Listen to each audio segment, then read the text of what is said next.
They say that people come into your life for a reason, a season, or a lifetime. Now, in most cases, people come for a reason, which means you might just have one run-in or maybe have a few interactions that are supposed to lead both you and them further along in your process, in your purpose, in your chosen paths. Secondly, we have the seasonals. Now, those are the ones I want to specifically hone in today because when it comes to lifetime, there's so few of those individuals that are really placed within our lives for the long haul, right? They're going to be there for the entire unfoldment of this journey that we call life. But again, I want to hone in on the seasonal individuals. These are the individuals we find it the most difficult to part ways with in most cases. Now, I don't believe that it's predestined that a person is going to be, a seasonal character or lifetime character. As a matter of fact, I believe it has to do with the choices that we make individually. So if we make the choice to stay stagnant, we will continue to have those individuals who are in that exact same state of mind, the individuals who stay stagnant.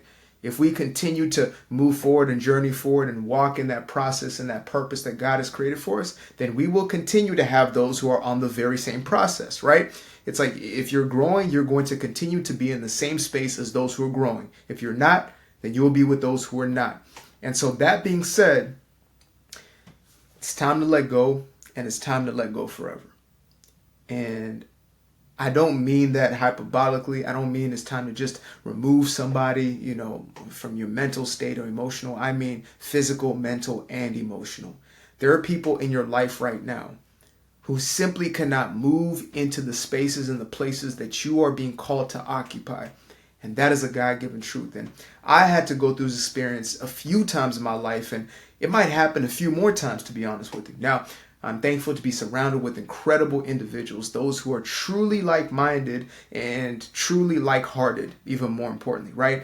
And we're all heading towards the same direction, and we're all going towards what we are being called into. However, there are still individuals who may be around me right now, who may be around you right now, that you're questioning, what is this relationship about? And you might not be questioning it verbally, but internally you feel as if something is off, something's not right. Now, I'm not talking about you have a small dispute with somebody, a disagreement. That's not what I'm talking about, right? Just cut somebody off for the sake of cutting them off. As a matter of fact, I've changed my perception when it comes to quote unquote cutting people off, right? I don't believe it is necessary to cut anybody out. I believe that life will weed people out of your life. Life will do its own processing of those within our own experience. However, there are some times when we're simply holding on to those things that are no longer supposed to be in our present experience. And again, I found myself in a space when I was around 18 to 19 years old, and I made the decision to step out of the life in the streets and to get off of drugs and to stop selling and smoking drugs, etc. And I made this as a conscious decision. I said, if I am going to move forward, to truly move forward, right? I was past the addiction aspect or the physical substance addiction. But if I'm to truly move forward in my life, I have to remove myself from this environment completely, which means the people in that space, which were the ones that I identified myself with. And that part is oftentimes the most difficult element of any of our growth process, right? This is the space where we experience the highest levels of guilt, or what I came to know as survivor's guilt in some aspect. Speaking of guilt, I'm going to give a real quick shameless plug. This is my first published book titled Doing Me Guilt-Free. Breaking free from people pleasing and unleashing your personal power. And the reason I wrote that book is for this very reason here is there's a lot of guilt when it comes to letting go of things that no longer are supposed to be in our journey, letting go of things that no longer serve us, right? It seems as if it's coming from the selfish intention. It's just me, me, me. But in truth, in reality, you can do nobody a service if you are staying in their life simply because you're feeling as if you're protecting their feelings somehow, right? When you're being inauthentic within yourself, then you can never give the best of yourself to anybody else. And I had to experience that firsthand. When I stopped partaking in certain activities, but I was still hanging out with those individuals, I was doing them no justice. I was doing them no good. I wasn't standing as an example of somebody who was, living a different sort of life. Instead, I was still dwelling in the space that they were, trying to give them advice or tell them things to do that, maybe I necessarily wasn't doing, but I was still in the same environments as them. And I believe that it is our job to stand as representations, right? To stand as the light and to be that in people's lives. But never necessarily to shift or to switch or to change anything about them. So I came to a place at around 18, 19, for the first time at least in my life, consciously, where I really chose to just distance myself and separate myself. And there was a time of solitude. There was a time when I was by myself, and at first I felt alone, right? I didn't really understand what solitude was about. I didn't understand, the spiritual, just the divinity of solitude, right? That God was in the midst of the silence. I didn't know that at that point. I believed that I had just, I had kind of separated myself, and now I was abandoned. I was by myself, and there was a lot of emotions that were coming out of me for the very first time during that period of my life. But one thing I came to know that really shifted things and changed things for me was that in that space of being alone, I could finally allow myself to see who I was, even just a little more, right? Now, it would be years from then until I actually have this complete awakening. But even at that point in time, I came to the realization that, man, like, there are aspects of who I thought I was that I'm truly not that, right? And I started seeing parts of my identity that started to be stripped away and that were actually deserving me. Things that I thought were serving me that were actually taken away from me. And I also got to observe the relationships that I had, right? Why did I have these certain friendships? Why did I have certain types of people around me? And I started to realize, well, these people-pleasing aspects of self, or this need to fix and save people, that was also being projected onto my external world.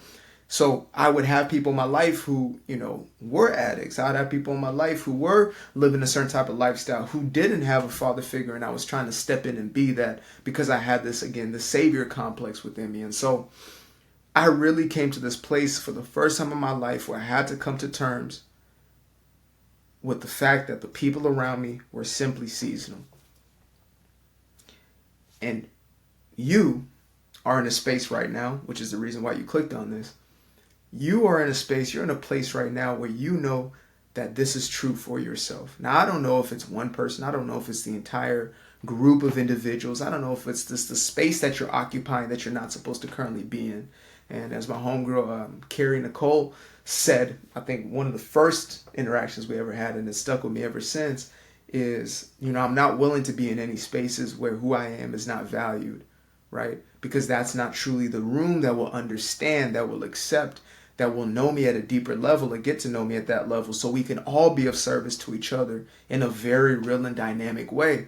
And that's the same for your case. It's like you can be in this room right now and you are of the utmost value, but the people in that space cannot see the value. They just cannot comprehend it because to them it is not value, right? What is the value of somebody who loves to read to a group of individuals who can't read? Or even better yet, what's the value of somebody who is an author to a group of individuals who literally cannot read? There is zero value in that space. And so you will feel as if you're worthless. You will feel as if you are depreciated, per se, in the wrong environments.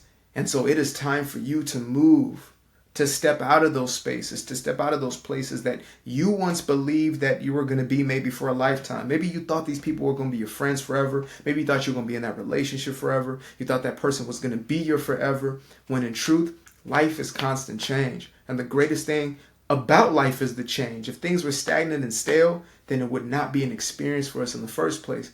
And I know sometimes it is difficult to accept that some people just ain't going to be around. I promise you, I had to go through this. Like, this has been through a multitude of meditations and sitting with myself and self-isolation, self-solitude, and getting to those places where I could fully accept the fact that even some of the people who I've known my entire life may not understand the journey that I'm about to embark on. And if you were to look at any of the old teachers and mystics, you would understand that this stance is the very same thing. There was a point in time where there is a breakaway, and you must step into your purpose. And the only way you can step into that purpose is by stepping into truth completely. And that's going to mean a change of environment. You are not going to forever be called to the same place or the same level. I promise you that. If you're still in the same place right now, it's because you're holding on to that place. You are fearing the change that is inevitable, that's been coming for you for your own greatest good. And sometimes you feel as if you're being forced out of those spaces, right? Things start to fall apart. You're holding on to that job. Now you got fired from the job, right? You're holding on to that city, and now that city, is basically looking for its way to get rid of you. And it's not for your own, it's not for your worst, I guess I would say, but instead it's for your greatest benefit. Like if you feel these shifts happening, these moves happening, it's for you to go with those ebbs and go with those flows. That is the natural course and the natural cycle for yourself. And again, you will forever be led into relationships that align with exactly who you are and where you're supposed to be. You will always. And again, you will find relationships with people who are going to be there for a lifetime, but it's probably not the people that you're looking at around you right now. I'll be honest with you. I didn't know that at least 50% of the people who are around me right now did not even exist at the time I was being called into that, into that space of ascension, into that space of more enlightenment and more life. I had no idea these people even existed. And now they are part of my everyday life and we're building together. And I accept that. And I accept that I have a hope and a desire and an expectation for them to be there for a lifetime. But even if it is for this season, I can still accept that and appreciate that. And that's what gives life also this freedom when you're not attached to that outcome of somebody having to be there. Right? Again, this isn't about, I'm mad at my girl, or I'm mad at my man's or whatever, and now I got to break up with him just because of that. Like, that's not going to solve your problem. You got to take care of these things within first, right? You got to check yourself, as they used to say, before you rickety wreck yourself. But once you've done that introspection and you really look around you and you do an audit, you will see that it is time to let go. And I mean let go. Not, do it out of a means of manipulation, as we may sometimes. Right, telling people I'm gonna leave, and if you don't change your ways, if you don't change how you are, then I'm not gonna be around. Like, no, we're not doing that. We are not doing that. We are moving forward for the greater good. We're moving forward in order for us to progress, to grow, to become. That is the purpose, and that is the intention. Period. It's not for a means of changing people and manipulating them in some way. It's simply to say there is greater for me. There's a greater calling on my life, and again, it's up to us to do us guilt-free, doing me guilt-free. So that being said, quick little call to action. In my description below, you can get yourself a copy of this book, Doing Me Guilt-Free. And for anybody who wants to take things to the very next level, right, you can get the book if you want first, or you can jump straight into the course that I've created around the very same thing of breaking free from people-pleasing and stepping into our personal power. So I'll make sure to link both of those below. Obviously, the book is book price and the course is course price. So whichever one you are ready to step into, venture with me. I appreciate you guys. I love you dearly. Peace.